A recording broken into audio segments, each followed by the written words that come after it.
visionary, an entrepreneur, a business owner. You want to make money from your passion and create the freedom that you've dreamed of. But it's slow. The income is slow, the impact is slow, and the freedom is slow. And here's the kicker. You've actually never been busier. You're working longer than ever, burning through daylight, and your family have forgotten who you are. You're tired and frustrated and you can't even sleep well at night. The business just feels so heavy, and all you ever wanted to do was just make the money you want to make doing the things that you want to do.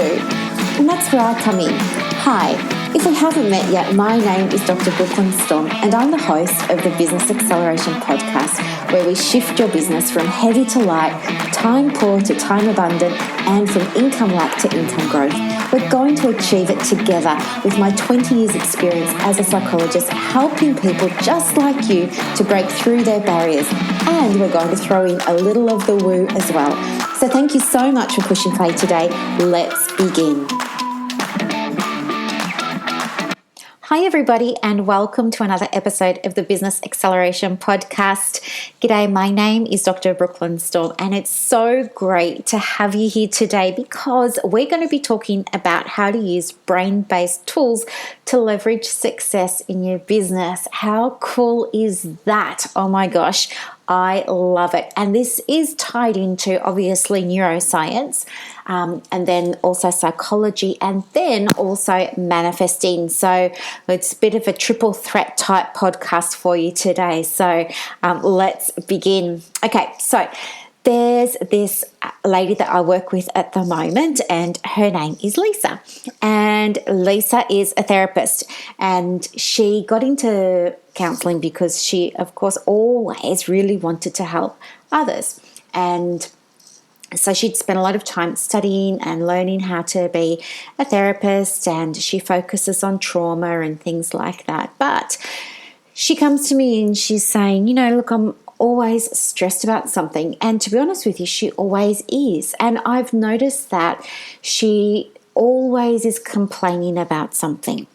So when there are clients that are turning up for her business, that's a problem for her because they're distracting her from being able to catch up on her admin. And then when a client cancels or a client reschedules their appointment, that's also a problem for her because now they've cancelled or they've rescheduled, and now she has this gap in her diary. It's like no matter what happens, she's always going to find something negative about it.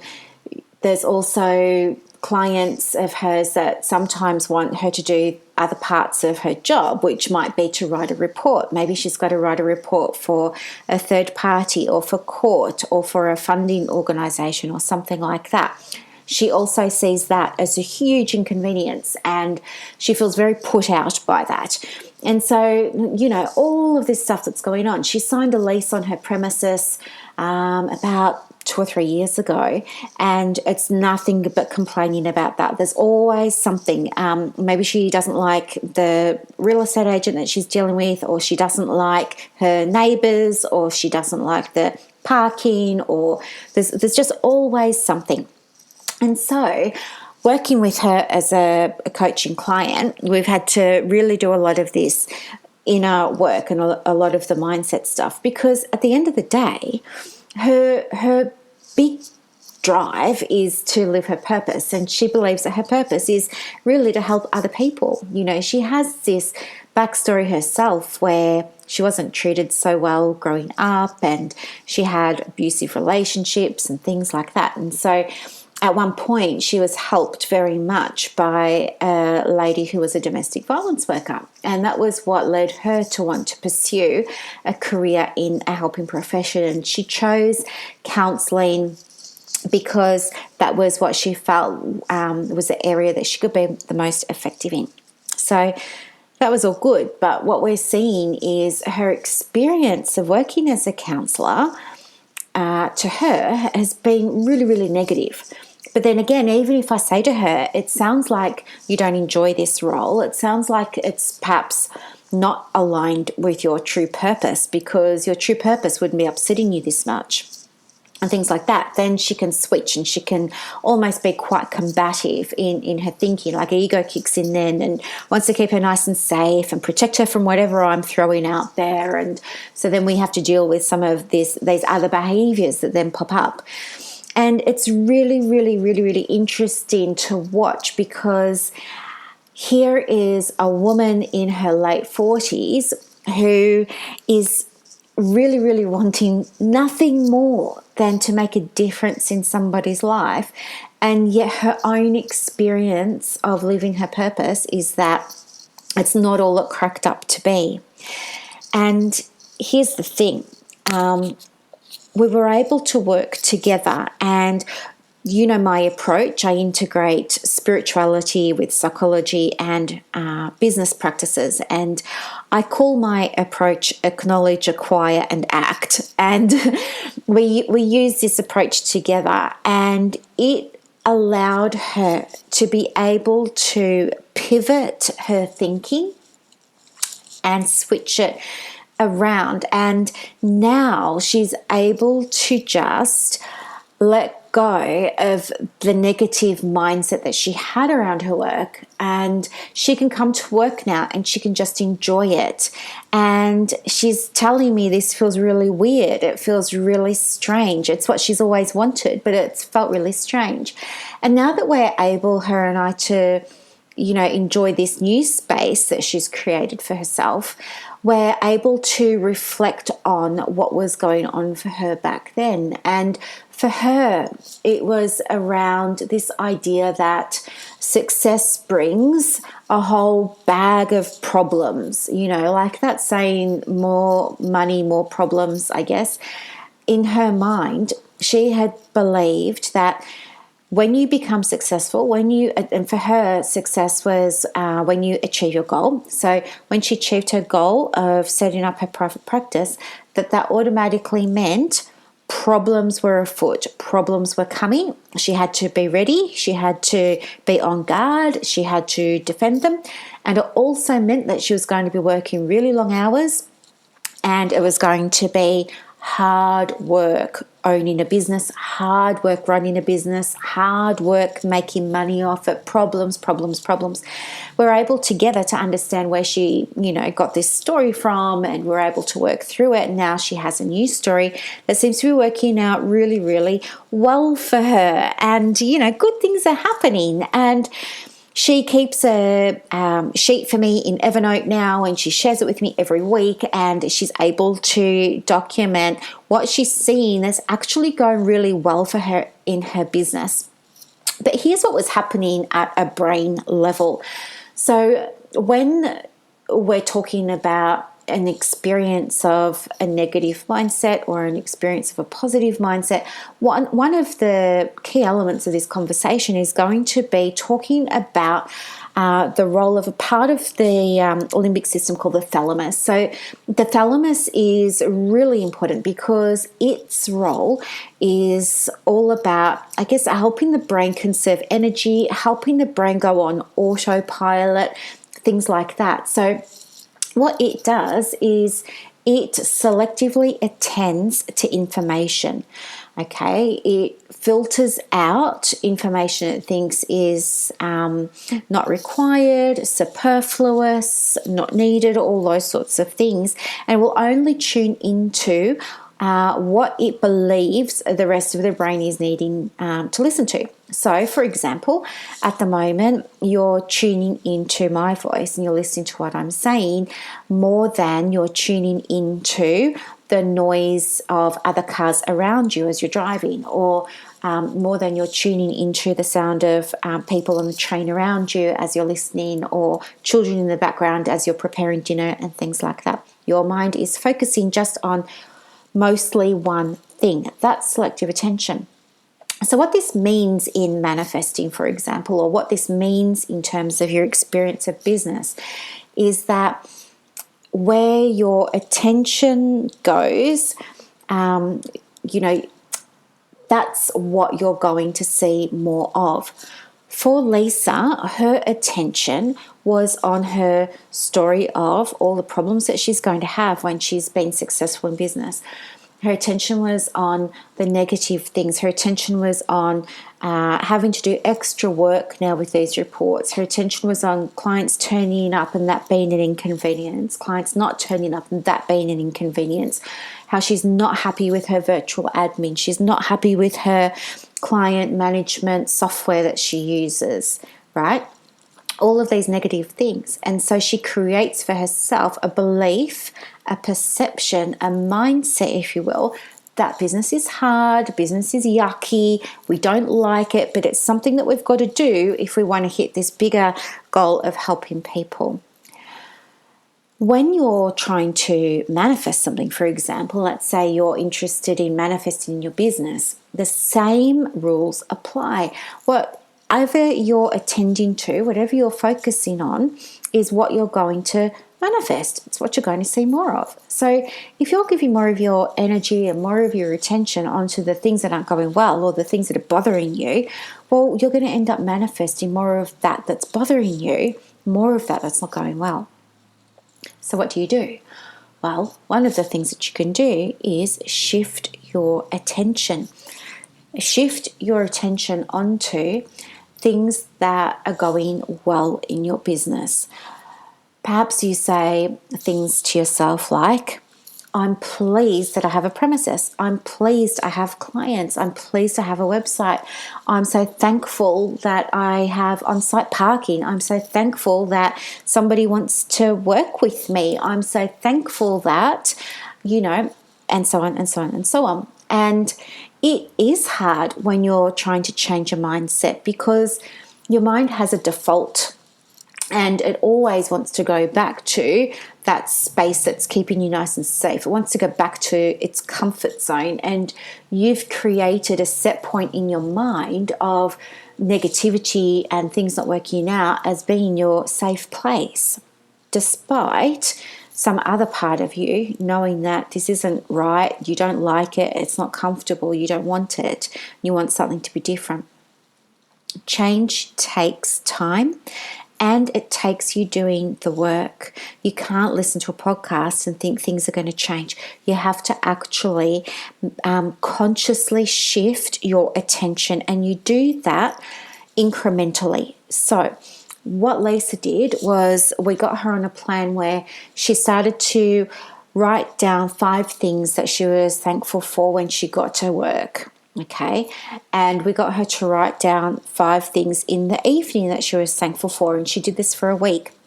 And then we upped the ante and we introduced lunch times and breaks where she had to come up with another 5 things, and she wasn't allowed to repeat any of the 5 things that she'd already said that day. And then she did that for a week, and then we upped the ante again, and we set random notifications on her Google Calendar so that it would set off a little reminder on her computer, or on her device, or if she was out and about on her phone, for example. And that was a reminder for her to stop, write down 5 things that she's grateful for, say them out loud. So by the end of the day, in week 3, she's got this whole long list of things that are going really, really well for her. And just by doing that alone, we've already significantly reduced her capacity for looking at all of the negative things. Okay, you can't focus on 2 things at once. So while she's busy writing out all of these things, she has to, and the reason we say write them out too is because, you could think it in your mind, that's powerful, but it's more powerful if you then write it down, because you're having to use different parts of your brain to, put pen to paper and physically write it out. And then if you really want to take it another level, after you've written out your 5 things or your 25 things or however many you're writing that day, you want to read them out loud, okay? Because then that's going to engage yet another part of your brain. And guess what? The more we're attending to what's going right, and the more that we're attending to what's going well, and the more we're attending to the things that we're grateful for and we're thankful for, you're going to start to naturally create a new tipping point, okay? You just have to keep at it, and it's different for every person. No 2 people are the same, but if you kept at it long enough, maybe long enough for you is a few weeks, you would absolutely reach your tipping point in your mind, and then boom, everything's going to fall into place and you're going to start to enjoy being in your business more. Whether that's a practice like she's got, or whether it's an MLM, or whether it's a coaching business, or whether it's a psychology practice, it doesn't matter what it is. Okay? So, 3 steps that you can start using today to help you shift your mindset so that you can use brain-based, evidence-based tools to manifest a better experience of your business no matter what stage it's at. Even if you're up to the eyeballs in debt and you don't have very nice people that you're working with and you feel like you're overwhelmed and exhausted, even if you still commit to this process, I promise that in time you are going to experience your own tipping point.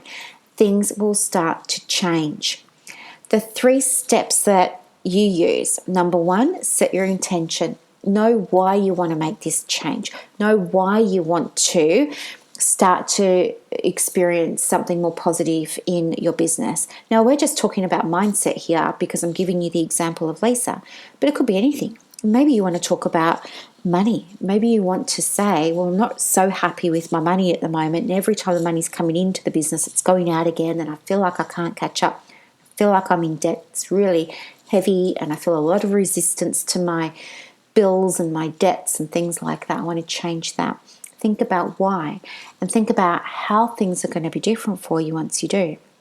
So first of all, set your intention. The second step is choose what you're going to focus on. So if it's money, maybe you choose to focus on all the clients that do book in. Maybe you choose to focus on every single cent that comes into your bank account that day. Maybe you choose to focus on clients that have prepaid their sessions. Maybe you choose to focus on the refund or the rebate or the free coffee you get that day on your loyalty card at McDonald's or wherever it is to go to get your coffee, right? But starting to pay attention to every little good thing that's happening in your world around money. And even if you see 10 cents on the ground in the car park outside, you give thanks for that and you pick it up and you put it in your pocket and you consider yourself lucky and grateful, and you get excited about the next time you're going to see 10 cents on the ground, okay? And then the third step is keep a record, okay?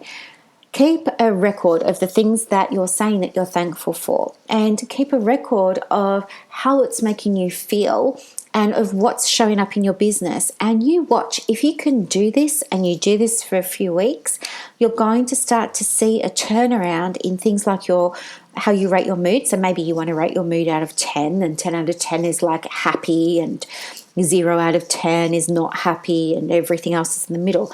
Maybe you want to start rating your mood from today, and let's start seeing how that number changes to reflect this new mindset, what you're now choosing to attend to over the next few weeks. Let's see if we can get you from a 3 up to a 5. Let's see if we can get you from a 4 up to an 8, okay?